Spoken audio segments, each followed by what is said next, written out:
Welcome to the Journey Mindfulness Podcast. I am your host, James O'Neill, professional counselor, hypnotherapist, and mindfulness teacher, where we delve into the depths of human experience. Today, we are happy to talk to Dr. Carolyn Lorente as we dive into a heartfelt and intimate conversation about spirit to spirit, amongst other things, in her new upcoming book. Dr. Laurenti is a renowned developmental psychologist specializing in youth development, identity, and intimacy. As a consultant and also licensed mental health practitioner and college professor. I'm sure I missed something in there. But Dr. Laurenti has dedicated her career to understanding and promoting positive outcomes for young people with an extensive experience with youth prevention programming and systemic change. Dr. Laurenti has published widely on these topics. Her work has had significant impact on the field, providing valuable insights for educators, parents, and policymakers, which is all very impressive. In addition to her academic pursuits, Dr. Laurenti has held leadership positions in various community-based organizations, and as the former director of Community College Campus Women's Center and co-chair of the Women's Mentoring Project. She has worked tirelessly to empower young women and promote gender equality. So, Dr. Laurenti, welcome, if I may call you Carolyn. Yes, please, Jim. No, wait, I wanted to add, also, you are the mother of two amazing daughters. My most important job. Yes. Sorry, it's like the most important thing with your book. No, it's all good. Well, again, thank you for being here. It's really is an honor to have you on, just given your experience and insights in the way that you view life and experience. It's a pleasure to know you. So And I guess where I'd like to start is you come from a sort of scientific background, but you also have this sort of large heart and this intuitive connection with things. What how did you get started with this? Or where did you start to bridge that connection, like that balancing between science and intuition and kind of opening up your heart in this sort of spirit to spirit awakening? right. Well, I think that I was just blessed to have two amazing parents to begin with.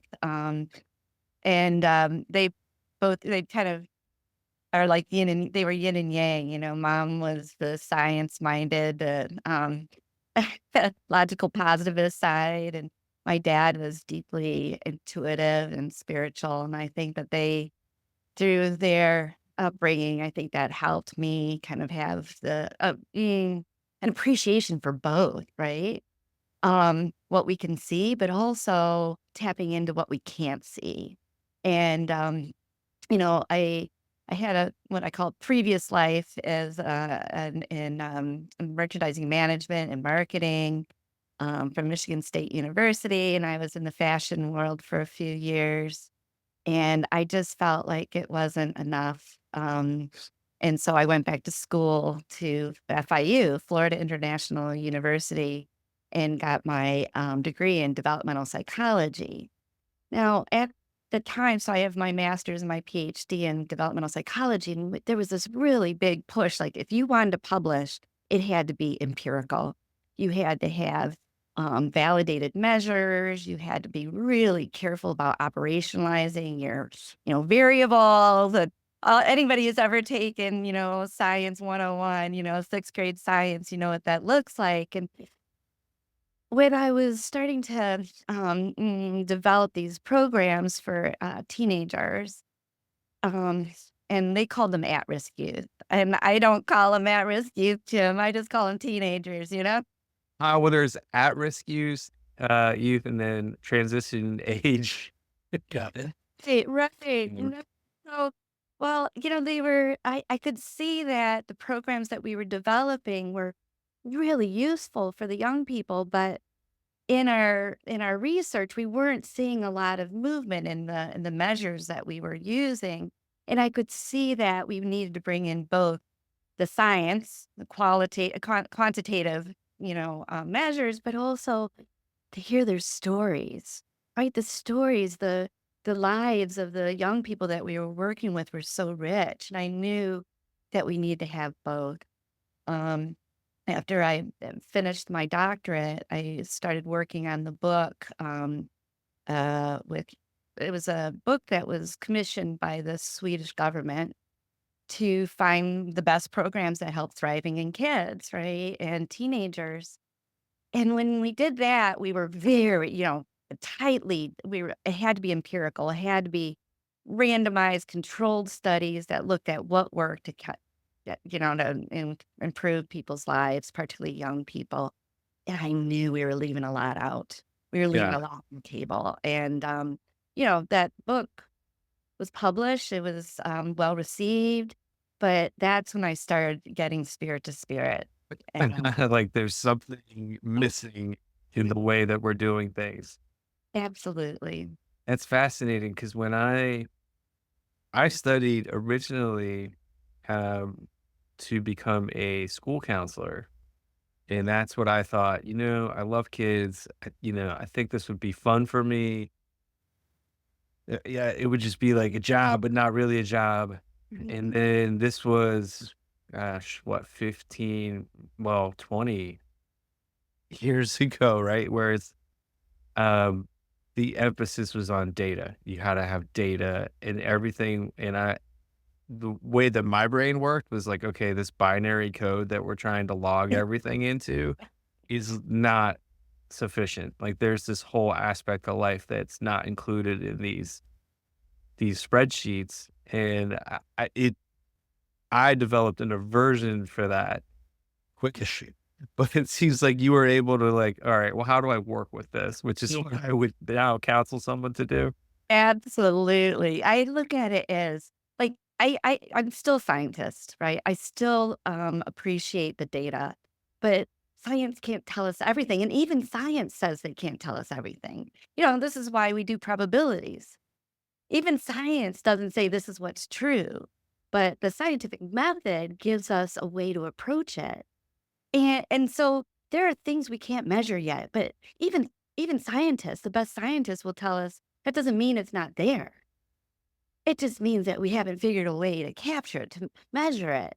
But boy, when with spirit to spirit, I started getting the messages that we're connected, and I'm feeling the energy between people and among people. I could see it in my groups that I was running with the young people, that what really mattered more was that connection between them, that they knew every week that we'd get together and they could drop their facades and really vibe with each other and with me. So I knew I wasn't capturing it, but I knew it was there. Hmm. So then is this what maybe you could kind of get into this period of time. So was it 2004 that you had sort of this, we call it spirit to spirit awakening? Is that what you would call it? Like, Sure. did you maybe Sure. share that? Yeah, so I had just finished the book. The book just got published, and I was raising two small girls. And so in 2004, they were both under 5 years old or just turning. And yeah, I would meditate every day, right? And when I say meditate, I would tell them I was resting my eyes. And they did not like that so much because it wasn't doing something, but I'm like, "Let's all rest our eyes," right? And we rest our eyes, and I got this vision that spirit to spirit, which is the idea that we all come into the world with expertise, right? This expertise, this light to shine. And when we come together, spirit to spirit, we see each other's light. Right? And so when we're together, we both learn from each other. And I mean, it is the way I parent too. I imagine that the girls came into my life, into my world at this time to teach me something. right? That I could teach them more, probably even more than they could teach me more than I could teach them. Right. And so I would have this mantra, show me who you are, show me what I need to learn today. Right. Before they would wake up. And then I would really, so spirit to spirit was that same idea that I wanted to create this space. And I wasn't sure what kind of space it would be, at the time. This is before really internet or social media. There wasn't like Facebook, there wasn't like Snapchat or Instagram or any of that. I was like, okay, so it's going to be a bricks and mortar space where the people that came there for, let's say, recovery support for mental illness or for issues around addiction, maybe just because they were feeling not quite right or having hope for what was next for the future. I wanted to create this space where we would come together and that we would all share. So even the participants that would come into this space, they would teach classes or run groups or play basketball together or we didn't have pickleball back then either, so it would have been tennis, right? So, but I was just imagining this space, this community, because I see the importance of that, of community. When people are in community, we're better together. So spirit to spirit was that the beginnings of that kind of idea. Yeah, we didn't have Facebook or iPhones or no one even. No. No, in fact, I just remember like trying to reload something and be like, wheel, we can make this noise when it was trying to load. Oh, my PDFs that I was trying to Oh find. my gosh. Yeah. Yeah.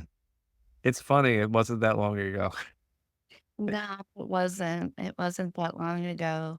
And so then my colleagues and I was so blessed to find some really amazing people to start Spirit to Spirit Bricks and Mortar, and that's the space I'm in now. But it's a small little space. We each have our own offices. Um, so I started that in what 2005 to 2007, I guess, and Okay, so shortly after. yeah, yeah, because this was spirit to spirit. I was getting ready to grow it. I wanted to have a, massage therapists, Reiki practitioners, nutritionists, social workers, acupuncturists. I had this whole big vision of uh, um, academic tutors coming together to really support uh, the full person, right? Not just psychology or mental health, but the whole person. And so that's what we started here at Bell Point Wellness. Um, wow, that's I didn't realize how quickly you had put that together, like, after that realization. Well, you know me, Jim. I get this sense of urgency every once in a while. I'm feeling it right now. Like, let's go. Mm. Well, where would you like where could we like, what is it that when did you decide to write the book? Because this is, I think, kind of a big part of this, right? Like, this is Right. Yeah. a given your age, your daughters, and kind of the message that you want, like, what led you to this now with this sense of urgency? Well, I just feel like there's a portal opening. Um, in scientific terms, we can say that I'm seeing an opportunity in terms of coming out of a pandemic, right? We can see that things got kind of shaken up, which means that there's opportunity for growth, right? The great psychologist, thinker, Jean Piaget talked about that's how growth happens is feeling a little bit disoriented, right? And so when the pandemic happened and we had shutdowns and things, a lot of things changed, we also see opportunities for growth, right? And I'm doing this because he called it equilibrium and disequilibrium. So I feel like there's this opportunity for growth right now. I also see there's an opportunity for growth with looking at my girls, right? And when I say my girls, I mean all of our kids, but I can speak to just my kids because that's, I have two girls.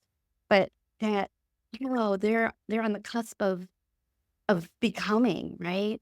Of emerging. We call it emerging adulthood. And that's also a prime opportunity for thinking about, well, how do I want this next phase of life to unfurl, right? And so that's, I think, why I'm feeling this kind of sense of urgency, this opportunity to spread the word that we we're better together. And Spirit to Spirit was definitely about that. You know, this about that I've worked with. So you mentioned my work at the Women's Center at Northern Virginia Community College, and which we renamed the Center for Women, Gender, and Social Equity. And we created a mentoring program there, much like Spirit to Spirit. It's called Women Helping Women, right? And so that happened in 2009, 2010. And so I got to be with a lot of young people. So I've been writing the book since I guess this time, but not specifically like, in little spurt spurts and bursts here and there when I had time when I wasn't teaching, practicing, Yeah. researching, traveling the world and giving talks and things like that. But um the time is now. The time is now, Jim. And Well, there's a lot of pressure with what you're doing here. I don't feel the pressure. I don't feel it. I mean, I feel pressure, but I don't feel this pressure. I just feel like it's an opening. I have some ideas that might be helpful for people. I have science. I know some of the science that have helped people through this phase of life in their 20s. So I know that, but I've also done, worked with a lot of young people, and I got to tell you, we're seeing a lot of data that says they're struggling, but I'm seeing a lot of resilience too. I mean, and so I want to tap into that too. I want to share with the world the words that I'm getting from the people that I'm speaking with about how, yeah, we need to start um, trusting each other, right? Leaning into the power of friendship and intimacy, of taking some risks about coming out of my comfort zone and being open to meeting someone new, right? About, yeah, the power of creating, like, even just fun things in the community. One of my neighbors down the street started this thing called Park Run, where every Saturday morning, everybody just gets together, run a 5K, right? No money, you don't have to sign up, everybody knows you go, right? And that creates the sense of community. So I think, yeah, it doesn't feel like pressure, but I really think that the time is now. Well, I guess when I was saying pressure, to be I'm the father to a preteen, um, but being a woman in this world is not the easiest thing. There's a lot that you have to contend with, and even in the workplace, a lot of times it's women are hindering other women from advancing, and there's a lot of issues involved in that kind of thing. And so, being a professional woman yourself, what has changed or what has influenced your message to the younger generation coming up and knowing some of the things that they're going to face? Well, in my work, the one of the important things is to recognize what are the barriers, right? So I've worked in with federal governments and different communities of identifying what are barriers to thriving, right? So Office of Minority Health, we were looking at disparities for people of color in order to get access to good health care, lower the rates of infant and maternal mortality rates, right? But what that means, though, is you have to first identify what are the barriers, right? And oftentimes we just look at ourselves, oh, it's me. I got to just improve myself. I have to change who I am in order to fit into this uh, environment. That adaptation is great because we're really good at it, Jim. We're really good at adapting to what's expected, right? I mean, it's written in our DNA in order to survive. But what we found is it was really important not just to look at the individual, but look at all the systems that the individual is nested in. So recognizing what are some barriers that you might even not even see, the systemic barriers that might be getting in the way of thriving, right? So you're right. I think we need to look at, well, cultural norms in terms of workplace, right? Is this workplace, are the cultural norms here supportive of all people thriving? Or am I seeing some opportunities where maybe I need to bring it up and address it with the people that be, or maybe creating a program? So I'm seeing a lot of organizations being really good at starting to open up to listening. What are some barriers? Why aren't we having more diversity at the top, right? What are some barriers? Why are we seeing so much turnover over certain percentages of the population, right? And addressing it, right? So this is awakening is so important in my book is the idea of awakening, meaning look around. Like, is this where you want to be? Is this the environment that you want to stay in? And yeah, you might be like, yep, I need this money. I need this job. I'm going to stay here and adapt, but I'm not going to let it crush my soul.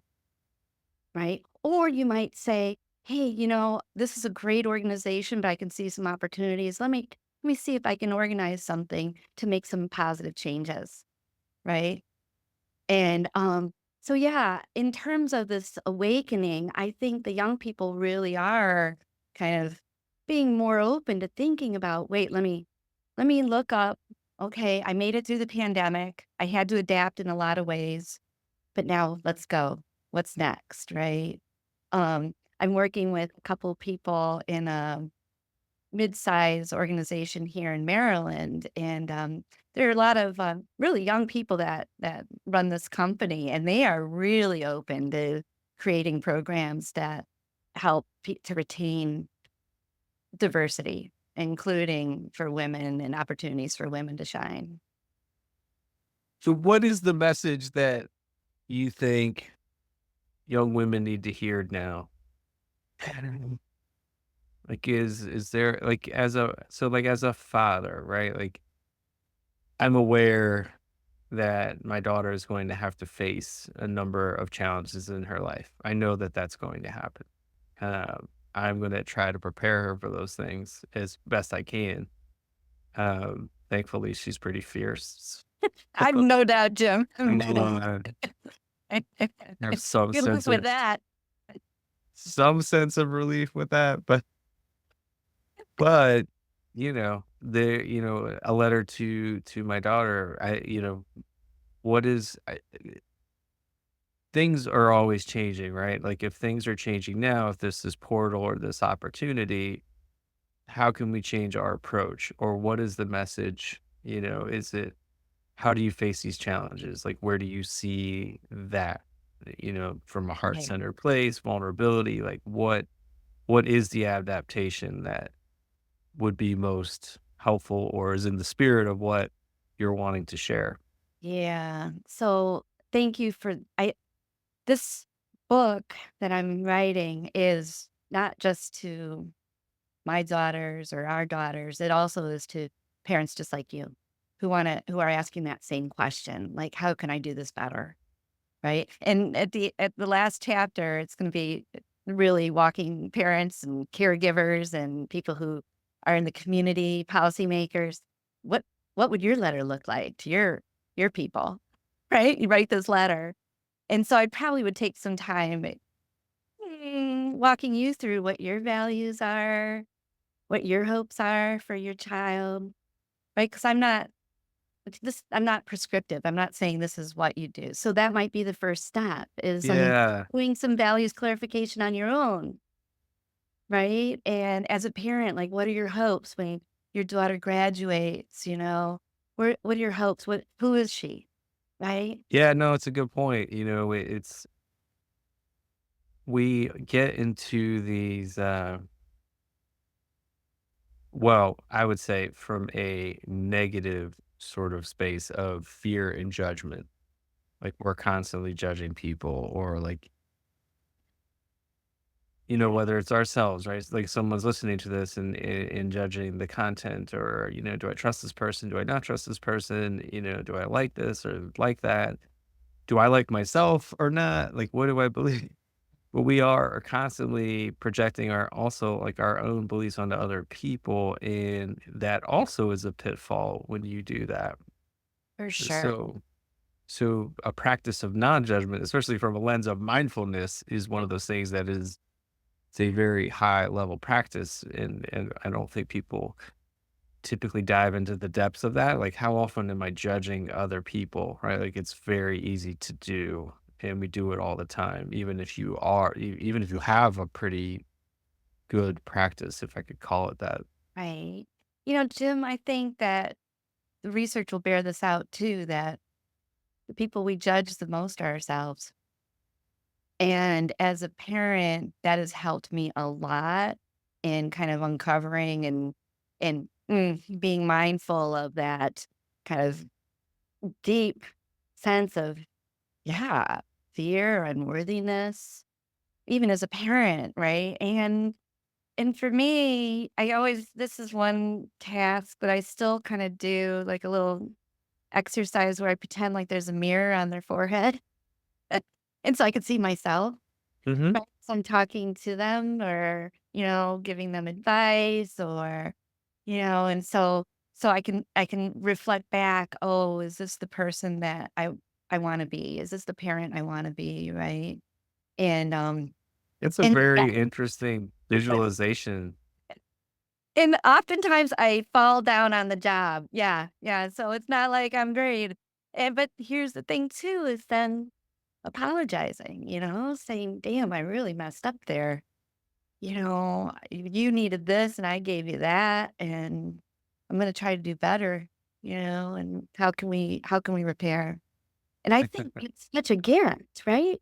Because you're not going to be the best parent. Because, I mean, you're the best parent for your kid, but you got to model that actually it's better. You can't be perfect. So you might as well own it. Well, I mean, what I have found is, I mean, I love my daughter, but Of there course. is no one that tests me like her on the planet. I always say that'll serve her well if she makes it to 18. Gosh, I said, she'll be fine. I'm worried that'll about me. serve her well and that's the thing. I think, really teaching them, I think the world gives us messages that were not enough, right? So for the parents, or aunties or uncles out there, coaches, teachers, counselors, the best that we can do for our young people is to help them identify what's their passion, what's their light to shine, right? And I call it taking these little mini experiments and testing it out, right? Doesn't mean that you're going to be great at tennis if you say, "Oh, my passion's tennis," right? But really, maybe you can support your young person and, well, let's go pick up a racket and toss a ball around, right? Little mini experiments. And one of my sayings that I say to both my young clients and the people who love them is, we become by doing. We become Can by can you unpack that a little bit more? Yeah, we become by doing, meaning that just taking the next best step, right? I think that was Brene Brown's term, or it might have been Glennon Doyle, maybe. I don't know what it's when and all of the other great women thinkers out there, that we become by doing, meaning we might not have it all figured out. In fact, I still don't have it figured out, Jim. I'm still working it out. You know that. I'm still figuring out what's my next chapter looking like, right? Literally and figuratively, right? I think But it's normal, but yeah. wait, say it again. I said I think that's normal. Yeah, exactly. So what I like for you with your daughter is, getting into her world, right? Seeing what gives her passion, what interests her. Even just, I like to have my clients share music with me. And so we'll each put in an earbud and they'll go through their music about what's important to them. And oh, tell me about that song, and I get a little window into their world. So yeah, and I think it is important to help our young people recognize that there are going to be barriers, but that doesn't mean it's like it's not because of you, but that they're there. Barriers are there, and to recognize them and either do something about it or change your environment. A lot of times, as children, we can't change our environments because our the adults that are in charge. That's why I probably like working with teenagers and emerging adult stage is the Mhm. best. 'Cause I feel like that's when they get to drive their car, literally and figuratively, right? So, but for your daughter who's a preteen, having a parent like you is so fabulous because you can do this for her. You can say, "Hey, where are we driving your car next? What are you interested in?" And start to explore. Eric Erickson, a great psychologist, he really talked about the importance of exploration. And exploration, you don't have to actually, do it in order to explore, but to consider it and say, huh, is this still important to me now? When I was a kid, I loved anime, but do I really love anime now? Well, okay, not maybe not so much, but I love drawing. So your daughter might start doing more drawing rather than consuming the anime, right? Or taking an animation class and learning how to create it herself, right? But finding those little threads throughout our lives it might be helpful. Well, you said a lot in there that is worthwhile to kind of note. Um,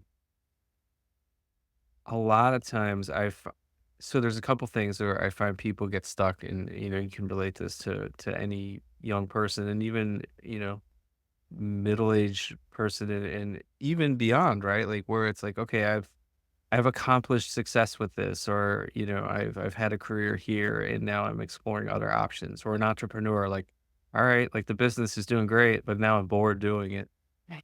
so I need to find something else. Like, I don't really care what it is, but I'm willing to like take a shot and like see what else is out there. Yeah.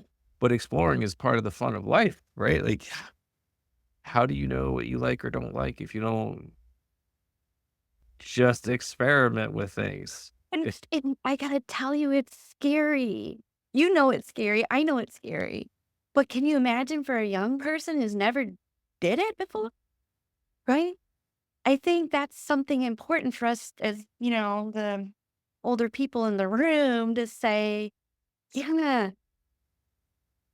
take the leap, try something new, do something scary, and I think of these like kind of circles of influence and kind of getting slightly out of your comfort zone, right? And then that little small step, we call it a positive transformative experience. That, oh, I didn't die. It wasn't that fun. I was really scared, but I got through it, right? I think teaching our young people that it's okay to kind of stumble a little bit, that's what learning's about. Um, when everything's curated for you and, there's filters and Well, editing, I think yeah. it's hard to know that it's okay to be imperfect. But that's one of those things I think that gets programmed into us, right? Where it's like I'll see this sometimes. Um, a parent they don't want their kid to get hurt and they constrict them from exploring and doing things. And so the kids don't develop that. It's more fear-based, right? Like, I can't do this. I'm not allowed to do this. I'll get hurt. Like, so you're planting this idea that if you try this, you'll get hurt. And then usually those are the kids that end up getting hurt the most because they haven't developed the skills Oh, yeah. to like explore, to climb and, Absolutely. get dirty. Absolutely. You won't die from dirt. You won't. And in fact, it makes you hardier, right? Well, in my book, you'll see there's this running theme of recognizing that we are nature, that we are one. We are one with nature. And I think it's super important to let kids play, and particularly play outside, right? Play in nature, touch dirt, climb trees, lay in the grass, look up at the stars, right? That you understand there's that connection, but and that we're not separate from nature, but we're one with nature. And when we kind of overschedule, or when your child isn't able to go outside because maybe it's you feel like it's dangerous, then finding a place where they can be safe, where they can go outside. I worked with Montgomery County, Maryland. um, we were looking at disparities in health, and one of the things we started to do was look at where we started enumerating where are the green spaces, and do all neighborhoods have access to walkable green spaces, and because of that importance of, yeah, being connected to nature. And you're right. Like if you can kind of, balance on a log when you're 3, wow, you're going to be able to maybe take a next step of balancing maybe on a beam. And next thing you're Simone Biles. Right. Yeah, but I guess that's sort of the point, right? Like if you extrapolate that sense of curiosity, right? So in mindfulness, curiosity is a big thing, right? Beginner's mind. Be curious, go try things, be open. Who knows what that experience really is?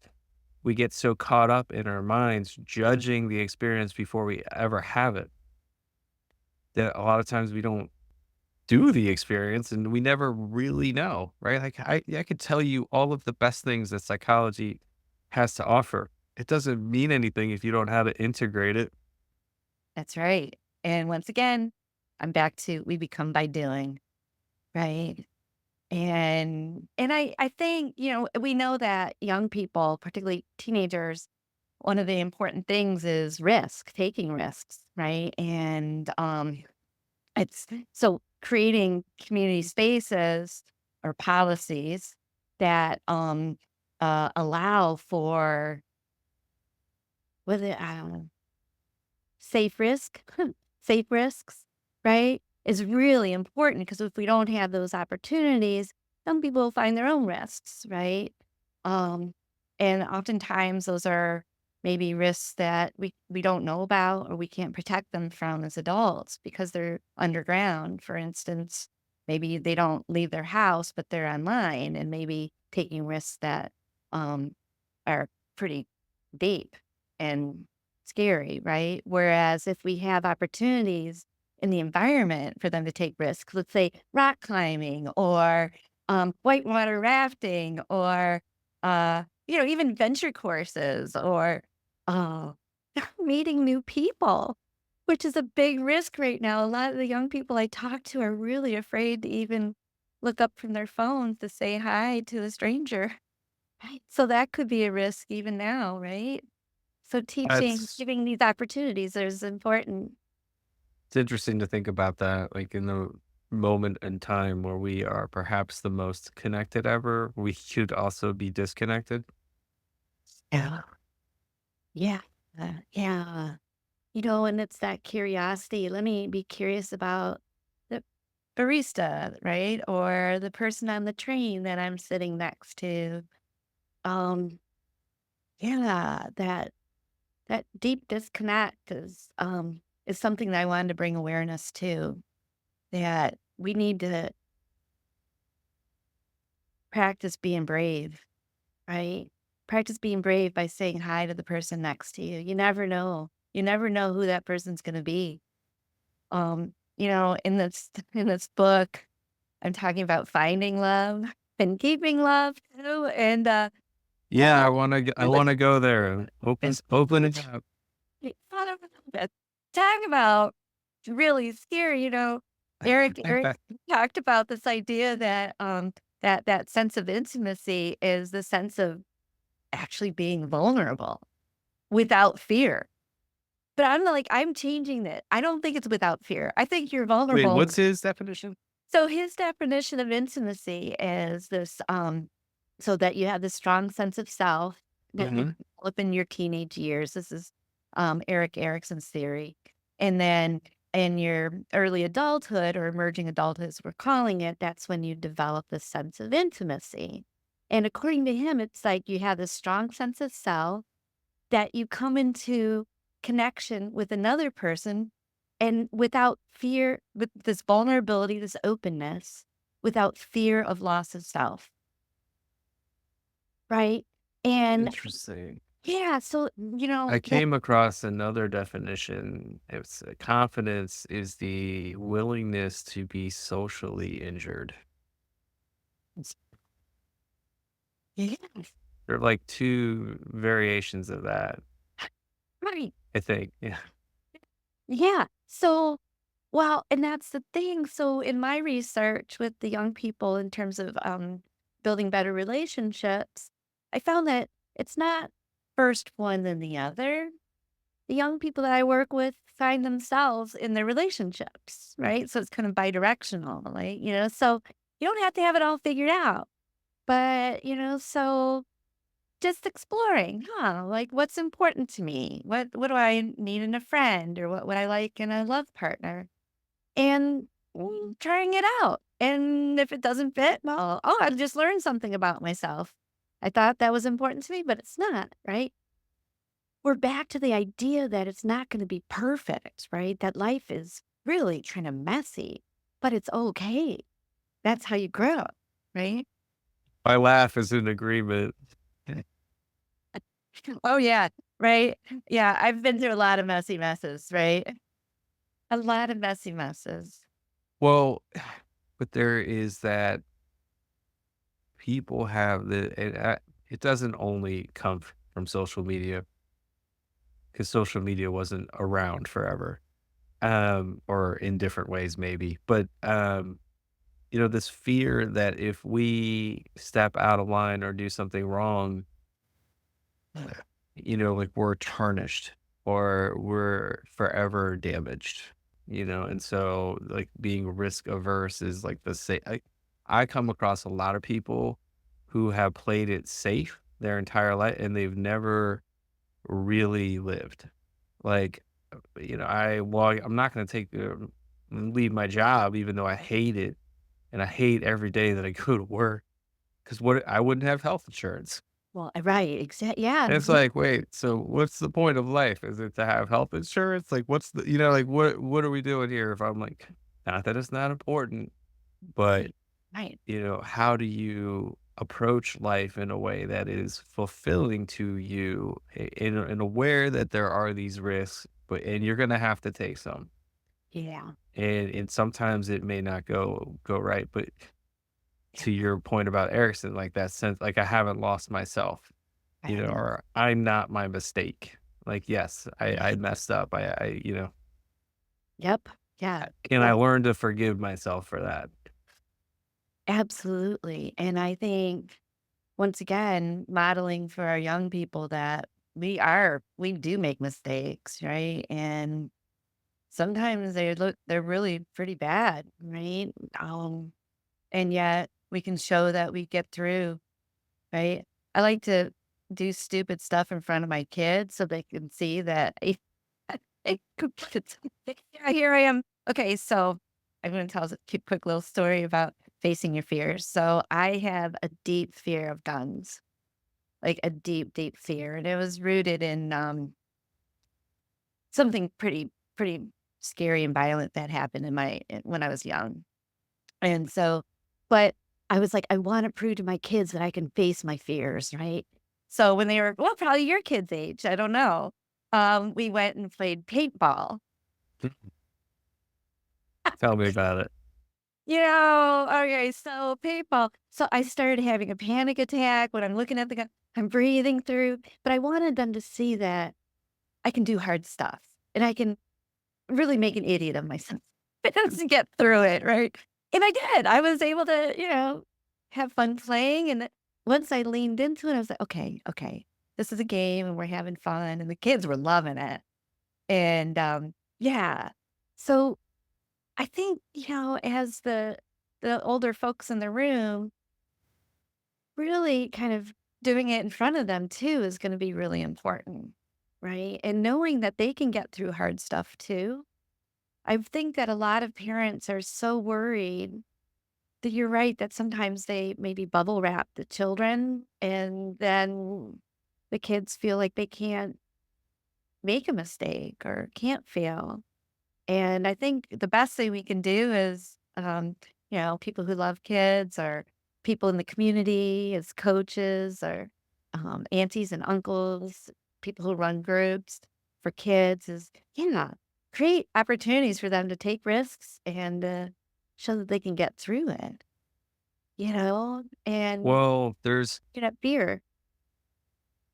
there's that, but there's also, um how do you model like humility or vulnerability, to your kids? Like, those are two very worthwhile things to learn in life. Like, how can you be intimate if you're not vulnerable?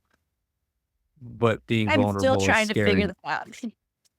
Well, and I say that in all sincerity, as someone who has gone through a divorce and had to do my like very intensive work on like, okay, well, how does one love themselves? What does that even really mean? How do you, put your guard down because it's scary and there's that sort of the confidence or lack of confidence, like, well, I don't want to do that. Like otherwise I could get hurt. Right. I don't want to get hurt. No, I appreciate you sharing that, Jim, because it is a lifelong journey, and this journey is better together though, right? This journey is better together. Even the conversation we're having today that, Well, I'm sharing, I'm feeling really vulnerable right now too. Doing a podcast is really scary. And I well, shared it you're with doing great. I shared it with my girls and they pumped me up. Yeah. Yeah. They pumped me up, right? And how awesome was that to be like, wow, I'm doing something I've never done before, ladies. Um, I'm really nervous about it. And they were able to be like, oh, and gave me some really good advice. And I think like, How exciting. and so I think we're walking this walk together. And Jim, you and I'm so grateful for us walking this journey together because by sharing, like, wow, we're all just what is it, Ram Dass who says we're all just walking each other home? Yeah. I don't know if we're walking each other home. I'm gonna say we're just walking this journey, and I already feel home. Like home is here. We're already home. We're just like, oh, let's see what's next. That we're this big container of ours. That the way we make a container for each other, Yeah. right? Or with this podcast, you creating this container here. Who knows who Right. can hear it?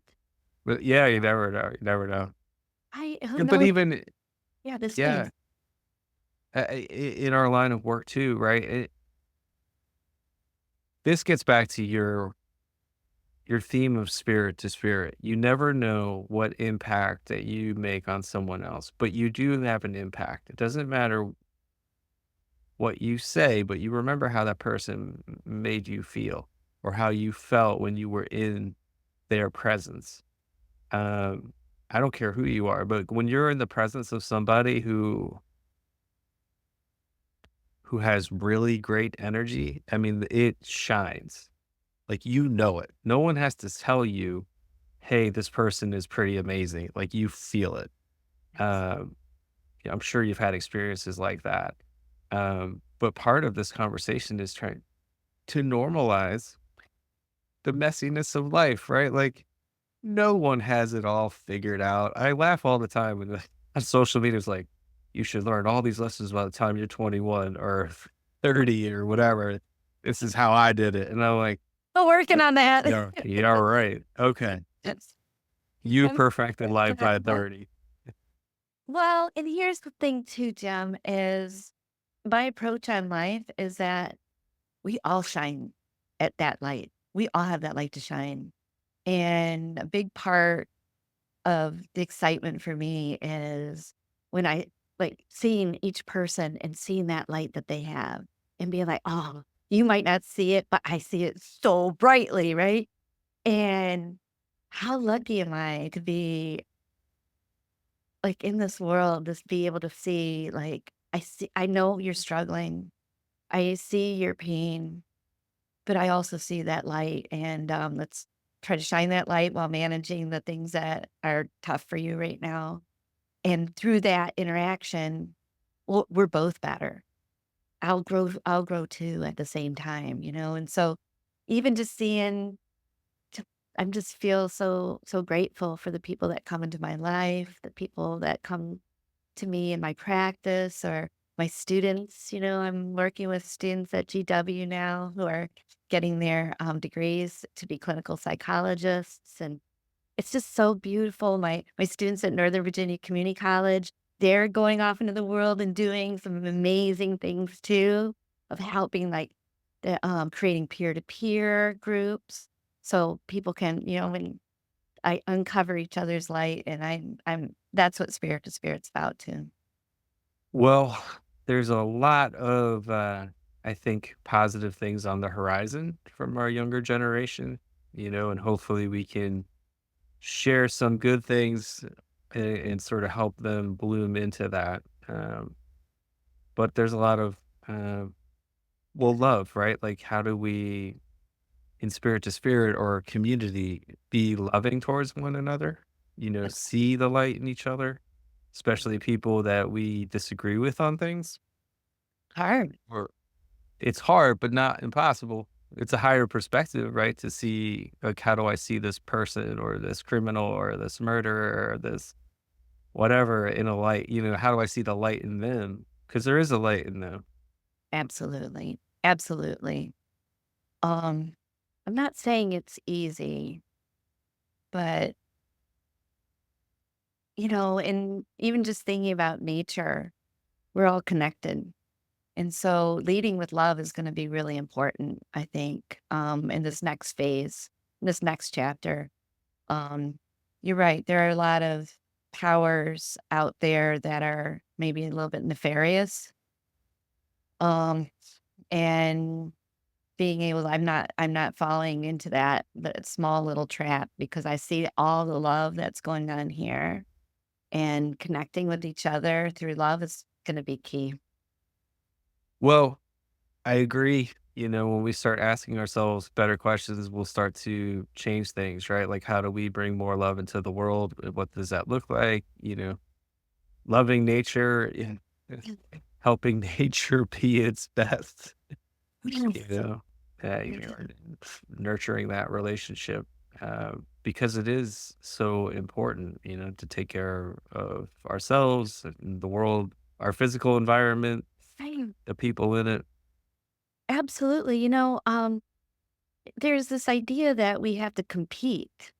And I think it's, a misunderstanding of Darwin, perhaps, right? Where the strongest survive, and, the fittest survive. And now we're understanding better science, that we're understanding that trees actually pretty much don't really compete. They actually talk to each other. They help each other.